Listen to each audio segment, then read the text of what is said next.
ओम शांति। 5 मई 2023 के ईश्वरीय महावाक्य।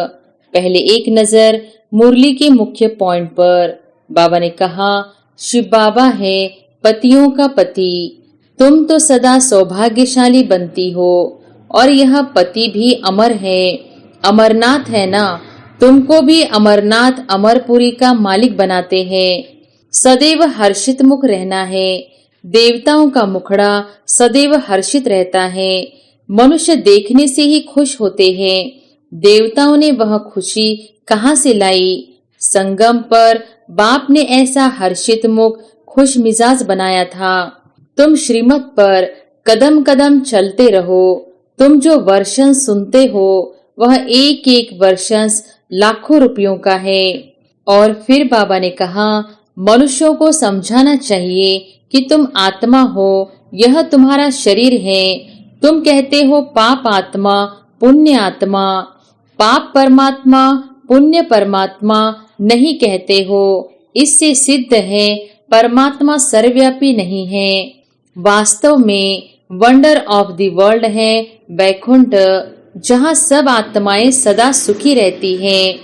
पंडा और मुक्ति का दाता तो एक ही बाप है। दुखों से मुक्त कर देते हैं, इसलिए उनको गति सदगति दाता कहा जाता है। बंदरों की शक्ल का एक खिलौना बनाया हुआ है। Talk no evil, see no evil, क्योंकि इस समय मनुष्य बंदर से भी बदतर है। और फिर लास्ट में बाबा ने कहा, पवित्रता की प्रतिज्ञा करना जैसे अंगुली देना है। भारत को सैल्वेज करने के लिए पवित्रता है तो पीस प्रॉस्पेरिटी है। पवित्रता नहीं है तो भारत का हाल देखो क्या है। मनुष्य चाहते हैं शांति में रहे। बोलो, अच्छा अपने को इन ऑर्गन्स से डिटैच कर दो। परंतु सिर्फ डिटैच करने से ही फायदा नहीं होगा। डिटैच हो फिर मुझे याद करो तो विकर्म विनाश होंगे। योग बल से ही कोई भी विश्व का मालिक बन सकता है। तुम हो योग बल की अहिंसक सेना। और अब सुनते हैं महावाक्यों को विस्तार से। मुरली का सार। मीठे बच्चे, तुम रूप बसंत हो। तुम्हें बाप की याद में भी रहना है तो ज्ञान रत्नों का बीज भी बोना है। भारत का श्रृंगार भी करना है। प्रश्न है, तुम बच्चे कलयुगी गोवर्धन पर्वत को उठाने के लिए कौन सी अंगुली देते हो? उत्तर है पवित्रता की। पवित्रता की प्रतिज्ञा करना ही जैसे अंगुली देना है। पवित्रता नहीं है तो भारत का हाल देखो क्या हो चुका है। पवित्रता है तो पीस प्रॉस्पेरिटी सब है। इसलिए श्रीमत पर आग और कपोस इकट्ठे रहते भी पवित्र बनना है। प्रवृत्ति में रहते पवित्र बनना है। घर बार का संन्यास नहीं करना है। गीत है, आने वाले कल की तुम तकदीर हो। नाज करेगी दुनिया, तुम दुनिया की तस्वीर हो। ओम शांति। माताओं ने सभी सजनियों ने यह गीत सुना। बच्चे जानते हैं इस भारत की तकदीर में लकीर लगी हुई है। किस द्वारा लकीर लगी है? 5 विकारों रूपी रावण द्वारा। अब फिर तुम बच्चे भारत की तकदीर बना रहे हो। तुम हो शिव शक्ति माताएं। जब ज्ञान सागर आते हैं तो माताओं के ऊपर कलश रखते हैं। तुम बच्चे जानते हो हम भारत की तकदीर बनाने अर्थात भारत को स्वर्ग बनाने वाले हैं। तुम बाप की सेना हो, बाप के घर की शोभा हो। माँ बाप के पास बच्चा नहीं होता है तो घर जैसे सूना लगता है। अब यह दुनिया सूनी सूनी लगती है। अब तुम बच्चे इनको स्वर्ग बनाने वाले हो। बाप कहते हैं मैं तुम माताओं का गुलाम हूँ, क्योंकि आगे यह माताएं पति की गुलाम थी। उनको कहा जाता है हिंदू नारी का पति ही गुरु ईश्वर सब कुछ है। वास्तव में इस समय की बात को फिर भक्ति मार्ग में ले गए हैं। परमपिता परमात्मा को ही इस समय कहा जाता है त्वमेव माताश्च पिता त्वमेव। सब कुछ एक है। हिंदू लोगों ने फिर पति के लिए कह दिया है। वास्तव में शिव बाबा है पतियों का पति। तुम तो सदा सौभाग्यशाली बनती हो और यह पति भी अमर है, अमरनाथ है ना। तुमको भी अमरनाथ अमरपुरी का मालिक बनाते हैं। ऐसे पति को बहुत याद करना है जो तुमको पढ़ाकर स्वर्ग का मालिक बनाते हैं। ऐसे पति को भूलने से रोना आ जाता है। बाप कहते हैं, क्या तुम्हारा साजन मर गया है जो तुम रोती हो? तुमको तो अभी सदैव हर्षित मुख रहना है। देवताओं का मुखड़ा सदैव हर्षित रहता है। मनुष्य देखने से ही खुश होते हैं। देवताओं ने वह खुशी कहाँ से लाई? संगम पर बाप ने ऐसा हर्षित मुख खुश मिजाज बनाया था। अभी पुरुषार्थ करना है, तभी तो अविनाशी बनेंगे। बाप कहते हैं, रोने की बात ही नहीं है। वाह, ऐसा सलोना साजन मिला है जिससे स्वर्ग के महाराजा महारानी बनते हो। तुम श्रीमत पर कदम कदम चलते रहो। तुम जो वर्षन सुनते हो वह एक एक वर्षन लाख रुपए का है। वह विद्वान लोग गीता वेदांत आदि सुनाते हैं तो कहते हैं यह एक एक वर्षन लाख रुपए का है, परंतु ऐसा तो है नहीं। तुम हरेक रूप बसंत हो, आत्मा रूप है ना। बाप भी है रूप, फिर उनको ज्ञान सागर कहा जाता है। ज्ञान की वर्षा कराने वाला है, स्थूल पानी की बात नहीं। इसको तो ज्ञान रत्न कहा जाता है। हरेक को यह ज्ञान रत्नों का बीज बोना है। मनुष्यों को समझाना चाहिए कि तुम आत्मा हो, यह तुम्हारा शरीर है। तुम कहते हो पाप आत्मा पुण्य आत्मा। पाप परमात्मा पुण्य परमात्मा नहीं कहते हो। इससे सिद्ध है परमात्मा सर्वव्यापी नहीं है। माया पाप आत्मा बनाती है और बाप पुण्य आत्मा बनाते हैं। पुण्य आत्माओं की दुनिया को स्वर्ग और पाप आत्माओं की दुनिया को नरक कहा जाता है। सबको पावन बनाने वाला सद्गति दाता एक ही बाप है। तो तुम बच्चे इस बेहद के घर के श्रृंगार हो। तुम्हें भारत का श्रृंगार करना है। बैकुंठ को वंडर ऑफ द वर्ल्ड कहा जाता है। मनुष्य 7 जिस्मानी वंडर्स दिखाते हैं, वह तो है मनुष्य के बनाए हुए। वास्तव में वंडर ऑफ द वर्ल्ड है बैकुंठ, जहाँ सब आत्माएं सदा सुखी रहती है। गाते भी है फलाना स्वर्गवासी हुआ, परंतु जब तक बाप न आए तब तक वहां कोई जा नहीं सकता। अब तुम बच्चे जानते हो, हम बैकुंठ में जाते हैं। वह जिस्मानी वंडर्स आंखों से देखने के हैं। तुमको तो बैकुंठ में जाकर अथाह सुख भोगना है, वहां रोने की बात नहीं। बाप कहते हैं, तुम परमपिता परमात्मा की सजनी क्यों रोती हो? शायद साजन को भूल जाती हो। साजन को भूल जाना माना उनसे विदाई लेना। सदैव उनको याद करते रहो तो रोने की बात नहीं। बाकी किसका संबंधी आदि मरता है तो रोते हैं। अब तुम जीते जी छुट्टी लेते हो। सबसे छुट्टी ले रो रो कर फिर सदा के लिए हंस पड़ते हो, क्योंकि बैकुंठ में जाते हो। यहाँ तो रोने की दरकार नहीं। बाबा ने कहा है, अम्मा मरे तो भी हलवा खाना। कौन सा हलवा? यह ज्ञान का। अब तो सब मरे पड़े हैं, किसका चिंतन करे किसका न करे। इतने सब मरेंगे, कोई क्रियाक्रम करने वाला भी नहीं रहेगा।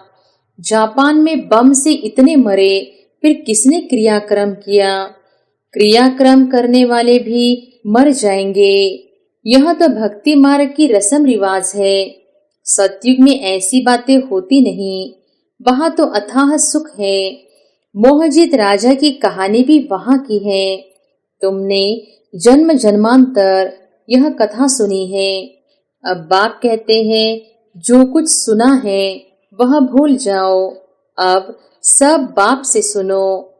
Here no evil, see no evil. उन्होंने बंदरों की शक्ल का एक खिलौना बनाया हुआ है। Talk no evil, see no evil, क्योंकि इस समय मनुष्य बंदर से भी बदतर है। जो सुनाओ सत्य सत्य करते रहते हैं। बाबा कहते हैं, बच्चे ग्लानि की बातें मत सुनो, मैं कलप के संगम युग पर आता हूँ। बाप को तो जरूर आना ही है, तब तो नॉलेज दे। मनुष्य कहते ऋषि मुनि आदि त्रिकालदर्शी थे। बाबा कहते बिल्कुल नहीं, लक्ष्मी नारायण भी त्रिकालदर्शी नहीं थे।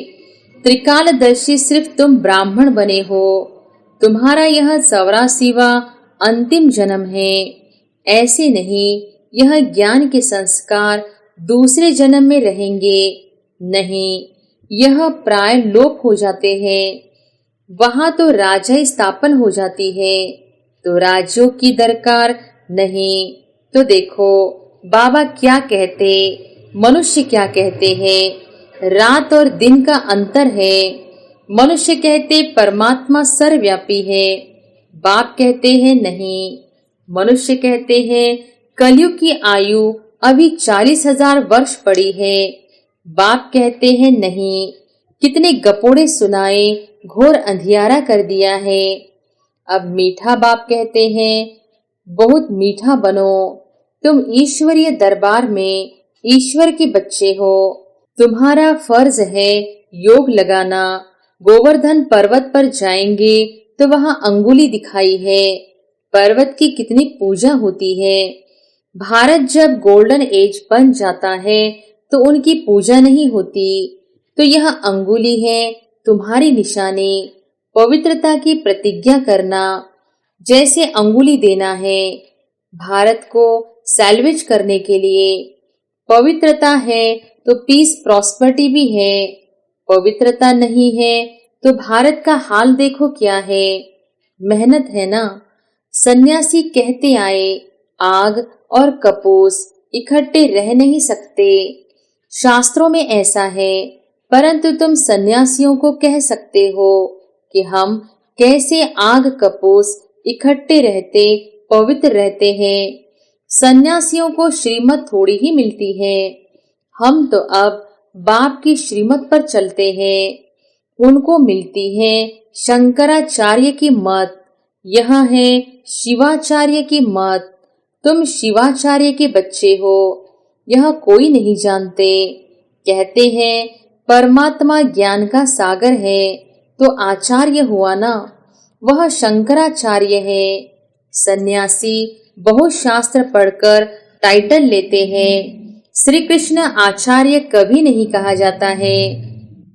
शिव का पता ही नहीं, वह बाप को जानते ही नहीं है। सिवाय बाप के और किसी को ज्ञान का सागर नहीं कह सकते हैं। कोई सन्यासी मिले तो बोलो तुम हो निवृत्ति मार्ग वाले हठयोग सन्यासी। हम हैं प्रवृत्ति मार्ग वाले राजयोगी। तुम राजयोग सिखला नहीं सकते हो। तुम हो रजोगुणी, क्योंकि शंकराचार्य आते ही है द्वापर में। तुम्हारा है हठयोग कर्म संन्यास। वास्तव में कर्म संन्यास तो होता ही नहीं है। अब तुम बच्चों को डायरेक्शन ही कुछ और मिलता है। मनुष्य चाहते हैं शांति में रहे। बोलो अच्छा, अपने को इन ऑर्गन से डिटैच कर दो, परंतु सिर्फ डिटैच करने से ही फायदा नहीं होगा। डिटैच हो फिर मुझे याद करो तो विकर्म विनाश होंगे। शांति तो तुम्हारे गले का हार, आत्मा का स्वधर्म है शांति। हम आत्माएं मूल वतन में साइलेंस में रहती हैं, फिर सूक्ष्म वतन में है मूवी, यह है टॉकी स्थूल वतन। तुम बच्चों ने साक्षात्कार किया है, बाबा ने जास्ती देखा है, मम्मा ने तो कुछ भी नहीं देखा, कभी भी ध्यान में नहीं गई। ज्ञान में कितनी तीखी गई, यह ध्यान की आश भी नहीं रखनी चाहिए। मम्मा देखो बिगर ध्यान के कितना आगे नंबर लेती है। पहले श्री लक्ष्मी फिर श्री नारायण, इनके लिए लिखा हुआ है, अर्जुन को विनाश स्थापना का साक्षात्कार हुआ। इस रथ में रथी शिव बाबा बैठ नॉलेज सुनाते हैं। इस रथ को भी नॉलेज उनसे मिलती है। यह खुद भी गीता पढ़ते थे, बहुत कथा करते थे। अब वंडर लगता है शास्त्रों में क्या क्या है। बाप कहते हैं, यह पढ़ा हुआ सब भूल जाओ, सुनो नहीं, देखते हुए नहीं देखो। बस हम तो जाते हैं बाबा के घर स्वीट होम। जब तक गाइड तथा लिबरेटर न आए तब तक कोई जा नहीं सकता। पंडा और मुक्तिदाता तो एक ही बाप है। दुखों से मुक्त कर देते हैं, इसलिए उनको गति सदगति दाता कहा जाता है। वह है मनुष्य सृष्टि का बीज रूप, सुप्रीम सोल। निराकारी दुनिया है, आत्माओं के रहने का धाम। ऐसे नहीं कि ब्रह्म परमात्मा है, उसमें आत्माएं लीन हो जाएंगी। कितनी वंडरफुल बातें हैं। तुम्हारा 84 जन्म का पाठ अविनाशी है, यह कब मिट नहीं सकता। सृष्टि अनादि रची हुई है। सतयुग को नई सृष्टि कहा जाता है। अब है पुरानी सृष्टि, बाकी सृष्टि कोई विनाश नहीं होती। बाप आते ही है पति सृष्टि को पावन बनाने। सृष्टि तो है ही है। 84 जन्म तो जरूर देवताओं के ही होंगे, फिर कम होते जाते हैं। फिर क्रिश्चियन आदि का भी हिसाब निकाल सकते हैं। वास्तव में भारतवासियों की जनसंख्या बहुत होनी चाहिए, परंतु और धर्मों में कन्वर्ट होने कारण कम हो गए हैं। नाम ही हिंदू रख दिया है। बाप कहते हैं, मैं आता ही तब हूँ जब मुझे ब्रह्मा द्वारा देवी देवता धर्म की स्थापना करनी है। शंकर द्वारा विनाश, फिर जो स्थापना करते हैं वही पालना करेंगे। गांधी जी को भी जिन्होंने मदद की, मेहनत की, आज बहुत सुखी हैं। वहाँ सुखी तो सब बनेंगे, बाकी पद में फर्क पड़ जाता है। जो बाप की याद में रहते हैं और वर्षे को याद करते हैं वह सूर्यवंशी बनेंगे। कम याद करेंगे तो चंद्रवंशी, नहीं तो फिर प्रजा दास दासियां आदि तो बहुत चाहिए ना। बाप ने समझाया है, योग बल से ही कोई भी विश्व का मालिक बन सकता है। तुम हो योग बल की अहिंसक सेना। क्रिश्चियन को भी इतना बल मिल जाए तो विश्व के मालिक बन सकते हैं, परंतु लॉ नहीं कहता है। वह बंदर की कहानी है ना। श्री कृष्ण के मुख में माखन आ जाता है। विश्व की राजाई का तो विश्व का राज्य योग बल से ही मिल सकता है। बाप कहते हैं, मैं स्वर्ग रचता हूँ, तुम बच्चों का भी यही धंधा है। बच्चे फिर बाप के बन स्थापना में मदद करते हैं। अच्छा, मीठे मीठे सिकिलधे बच्चों प्रति माता पिता बाप दादा का याद प्यार और गुड मॉर्निंग। रूहानी बाप की रूहानी बच्चों को नमस्ते। धारणा के लिए मुख्य सार, पहली पॉइंट, सदा हर्षित खुश मिजाज रहना है, कभी भी रोना नहीं है। जीती जी सबसे छुट्टी ले लेनी है, किसी का भी चिंतन नहीं करना है। दूसरी पॉइंट, अपने शांति स्वधर्म में स्थित रहना है, ज्ञान और योग से तीखा जाना है, ध्यान की आश नहीं रखनी है। वरदान है, यथार्थ श्रेष्ठ हैंडलिंग द्वारा सर्व की दुआएं प्राप्त करने वाले सर्व के स्नेही भव। यथार्थ श्रेष्ठ हैंडलिंग द्वारा सर्व की दुआएं प्राप्त करने वाले सर्व के स्नेही भव। जैसे बाप ने किसी भी बच्चे की कमजोरी को नहीं देखा, हिम्मत बढ़ाई कि आप ही मेरे थे, है और सदा बनेंगे। ऐसे फॉलो फादर करो। हर एक की विशेषता को देखते संबंध संपर्क में आओ तो आत्माओं से स्वतः आत्मिक प्यार इमर्ज होगा और बाप के साथ साथ सर्व के स्नेही बन जाएंगे।